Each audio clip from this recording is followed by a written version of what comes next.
Friends, Andrew here, and in this video I'm going to show you how to increase the size of special characters in Google Docs. Now I have a blank document here and I'm going to show you how to insert a special character and how to increase the size of it. So go to your menu options here and click on insert and go down in the list and select special characters. Here you'll find the special characters and you have various categories, symbols, arrows, etc. And you can always go in and search for whatever you want. Now I'm going to go ahead and scroll down and find something.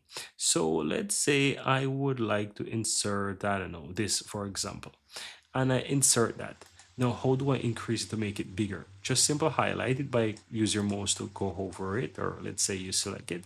And here you have the same font size. It acts as a font. So you can go ahead and you can place the plus or the minus to manage the size. So if I want it larger, I simply press to make it larger by simple pressing the number upwards, or I can type it in, and the more I press the plus, or even if I write it and I can put this to maybe 60 or something like that, it's going to go ahead and increase it for me. And that's it. That's how to go ahead and increase the size of a special character in Google Docs.